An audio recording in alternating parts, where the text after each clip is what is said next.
3 months had passed since that dark night. The world had moved on, but not everyone had found peace. Shiko was now the branch manager of Sahara Bank, Nairobi. People respected her more, but that came with new problems. Some staff members envied her, others feared her. But the truth is, Shiko never changed. She was still the same humble girl from Wea, the kind that greeted the cleaner, helped customers with a smile, and stayed late just to balance accounts. Yet in her heart, something was growing. Something she couldn't admit. A heart that beats quietly. One morning, as she was arranging files in her office, Mr. Omondi walked in. He looked better, now less stress, more focus. The wounds on his head had healed, but not the scars inside. "Morning, Shiko," he said gently. "Morning, sir." "No, sir, please, just Omondi." Shiko smiled, a bit shy. "All right, Omondi." He sat across from her, looking at her closely. "You know, I still owe you my life." "You already thanked me, sir. I mean, Omondi." There was a pause, silence, a few heartbeats. "I hope this isn't too much," Omondi said, "but would you allow me to take you out for dinner? Just as a thank you." Shiko looked down, surprised. I don't know what to say. Just say yes." She nodded slowly. "Okay." In the shadows, Ruto waits. But while smiles were blooming in Nairobi, something darker was moving elsewhere. Ruto, the corrupt police officer, was no longer in prison. Through bribes and threats, he had escaped during a prison transfer.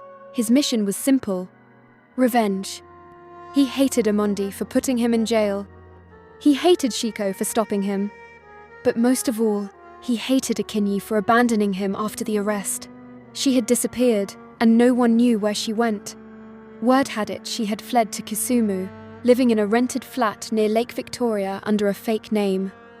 Ruto had nothing to lose now, and nothing is more dangerous than a man with no fear. That weekend, Shiko and Omondi went to a quiet restaurant in Karen. They laughed. They remembered where they started from, boss and junior. Now, two survivors of a scandal that nearly cost them everything. "You know," Omondi said, holding a glass of wine, "a part of me was dead until that night." "Which night?" Shiko asked. "The night you saved me.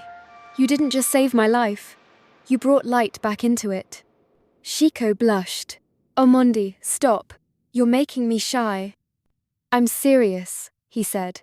Then, slowly, he held her hand. "You deserve more than just promotions. You deserve happiness." There was silence, beautiful silence. But in the dark corners of Nairobi, Ruto was watching. The next day, Shiko received a strange call. "Hello? You thought you were safe?" She froze. "Who is this?" "Tell your boyfriend to watch his back. Next time, no one will save him. And as for you, I'm coming." Click. Shiko stood frozen, her phone in hand. She knew that voice. Ruto was back. To be continued. Episode app, huh? What will Shiko do now that Ruto has returned? Will Omondi protect her? Where is Akinyi hiding? And what is Ruto's final plan?